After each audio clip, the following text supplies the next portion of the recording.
Welcome back to another episode of Jacksonville Buzz's Buzz on Veterans. I'm Steve Strum, and as always, with the venerable Colonel Chris Budihas. Good morning, sir. Good morning. How Good you to doing, see you. Steve? Good to see you. And we happen to have, Staff Sergeant retired Phil Gore, who owns a company called Airwolf Enterprises. First, let's make sure everybody understands what Airwolf is. This is a television show that was the show in the 80s and 90s. Yes. Where'd you come up with the name Airwolf? Airwolf was back when I was in basic training. People used to say when I was much younger, much thinner, I looked like Jan Michael Vincent. The lead actor. It was the star of Airwolf, the show. And so people used to call me Airwolf, and it ended up being a tag name, and I ended up getting stuck with Airwolf. And as a lot of us do in the military, we end up with our little nicknames. Well, That's a good one. And so Airwolf stuck, and so I ended up starting my company as Airwolf Enterprises. It stands the test of time because, for folks that know that show, there was the young guy in the front seat of that helicopter, and then there was the old guy in the back. And, not that you're an old guy, but you transitioned from the front seat to the back seat, and the nickname still works. Yes, so absolutely. Now that we've established how you got the name, and everybody watching this that saw that show, they're going to be like, yep. What is Airwolf Enterprises, and what is it that you do? By the way, thank you for your service to our great country, and as always, thank you guys. Without y'all, we don't have the ability to do this.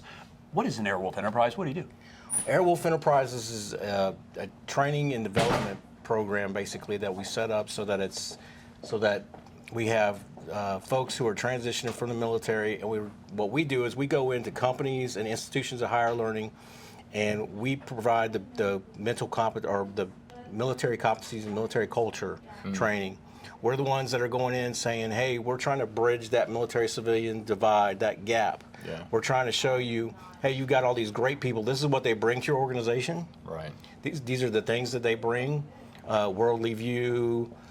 I mean, we can go on and on, obviously, about the different things that military can bring to your company or to your institution. But they... And what Airwolf is trying to do is we come in and we'll train all your faculty and staff. We'll train your staff at your company. We'll give them the tools that they need to sit there and go. And again, it's not. I know you like to say it's not a handout. It's a handout. Yeah. And that's what we're about. Yeah. This is not a handout. We're not looking to make life easier or something like that. We're just trying to bridge that gap. We speak different languages. So, Chris, one of the things we've been talking about, obviously, you've had a storied career of, nearly 4 decades in service to our United States military. Yes, sir. And that transition out. Now, I know I lovingly get to joke on camera oftentimes that you're going to have to be responsible for picking out your own socks. Yeah. Yes. But that is, that can be a terrifying experience. It can be, yeah. As a leader of thousands of people in the military, as well as your service work within the private sector, what do you see as being kind of the things that an Airwolf brings to the table that maybe brings down some of that anxiety as you transition out of military service into the private sector after 35 years? 35 years, right? 36, but Okay, who's counting? Yeah. I'm the guy that's supposed to know how to count, by the way. Yeah, well, Reading, different story. Yeah. But what's your take on this, sir? Well, the one more I like what you're doing, because this is huge, because there is a civ-military divide right now, and it's not necessarily bad. I mean, people still thank you for your service. When I walk to the airport and I happen to have my uniform on, hey, everybody appreciates the military. Absolutely. They just don't understand it. So having somebody like Phil's team come in and kind of explain it is kind of critically important. I think most employers, being a small business owner myself, they know there's value in a veteran being part of their team. They just don't know what it is. Now I got somebody that's an expert, been doing this for a while, can say, here's the tools it's going to bring. Like when I worked for General Electric, I asked my boss after like 6 months, I said, I'm not really sure why you hired me. So why'd you hire me? He goes, well, junior military officer. I know you're going to show up on time. You're reliable. You're going to take initiative. That's right. You're going to ask good questions. You're going to have some critical thought. You're going to come up with a good course of action. Absolutely. And when you can't solve a problem, you're going to come to me, not assuming that risk and say, hey, sir, hey, I need some help with this. But you're not going to be on the phone, as soon as you have a problem, calling me directly. You're going to actually try to solve it. Exactly. And the ability to come in with the Airwolf and kind of show the organization, kind of, if you will, be a bridge, right? Between the veteran and the organization, it's really important. Now, for the veteran, kind of going a little bit further in your question, I'm seeking meaningful employment. Absolutely. Now, I got an organization that's receptive to bringing me as part of the team because the military is a culture. We're part of this culture. That's it. And then when you leave, ironically, I said this a few times on set, you come in the basic training, there's usually 300 to 500 you come in at one time. You're going and out when on you your own. leave, you leave as an individual. Right. And it can be very lonely, when you come back to a community, especially if you're not from that Lonely walk community. outside the gate. Yeah. Right. So now you got an employer who's like pulling you in and understands how to cultivate you within that organization, and the return on investment on a veteran that's going to stay within their company, it's got to be exponential, I can imagine. It's So interesting it's- that you said. I'm sorry. Go, please. It's interesting that you talked about picking out your own socks, and it's funny when we make a joke about it, but the reality is that. Oh, it's very true and terrifying. Well, I'll sit there and I'll have these conversations, and we'll go in these training sessions, and we'll talk about, like with in institutions of higher learning, they have career sections and all these career offices, career developmental offices, and those things, but they'll say, well, he's 38. What do you mean he's never picked out a suit? Yeah. He's never had to pick out a suit. Right.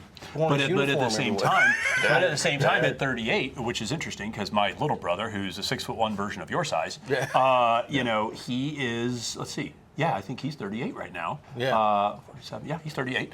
And so he's finishing his 20. And the things that my little brother has seen and done in service to our great country to maintain our freedom is an entirely different set of skill that people that may be from the private sector. Now, growing up in the Army, I had an exposure to it. Right. But I just can't even understand that. Right. And then, of course, the other thing, so you were talking about bridging that battlefield to the boardroom, Right. but then also having that sensitivity. Not all the scars that military people get are on the outside. And helping invisible them, wounds. We talk about those things. how does that transition? Because PTSD does not conveniently come on after the hours of 9 to 5. That's right. So- yeah.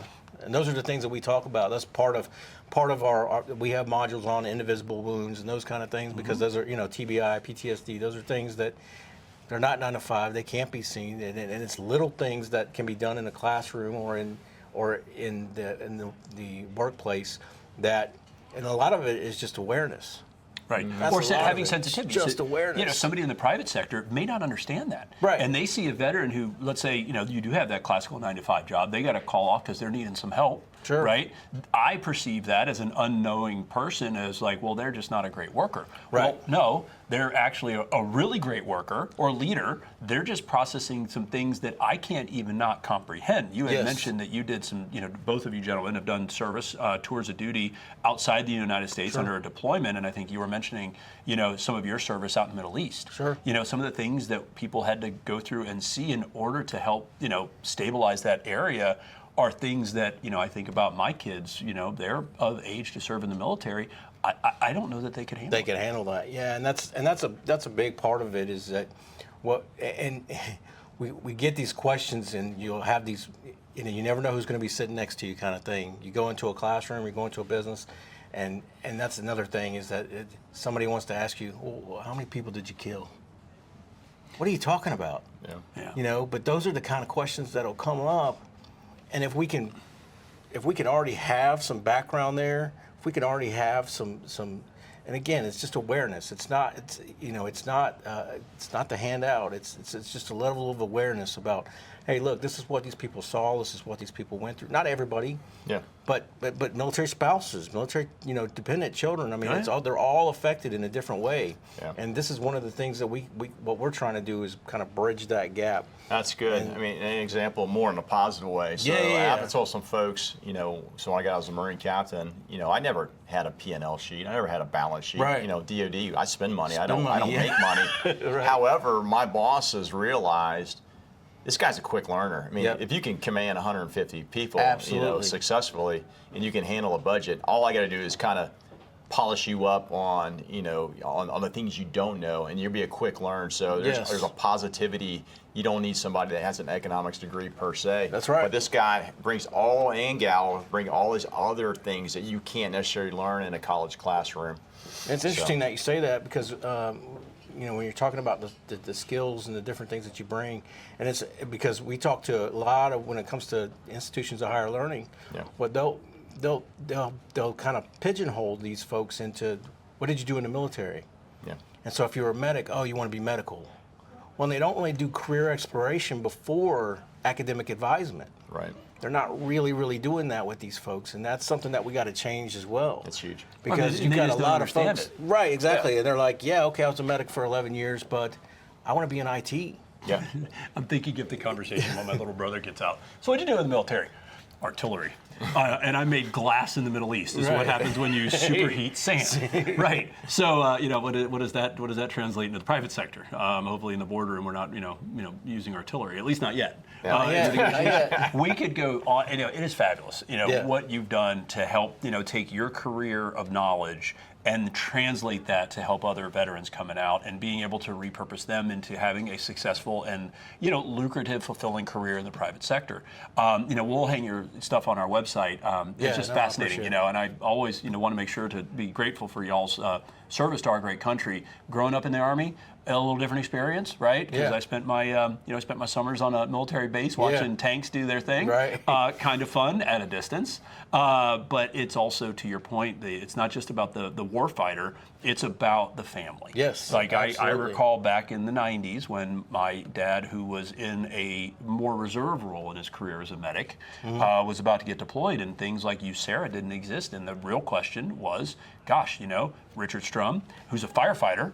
Right now, he's Lieutenant Fire Department, Akron, Ohio. Hey, Dad, is getting ready to get deployed. But when he gets deployed, benefits are going away. That's right. Yep. And actually, that had to be an act of Congress back in during Desert Storm, I believe, where they had to provide those benefits under USARA.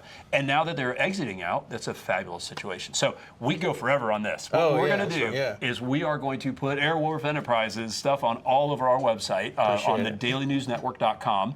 And again, thank you for joining us today. Thank you, gentlemen, both for your service to our great country. And thank you. Guys, thanks for joining us on Jacksonville Buzz. If you like us, share us. Remember, live with gratitude.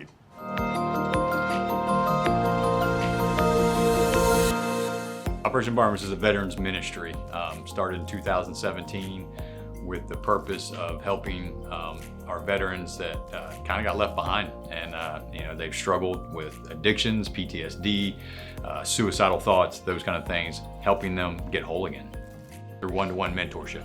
Being able to communicate with them and help them can drastically change their life, can drastically change a family's life. The little that we can do is put our hand out and say, hey, do you want a hand up?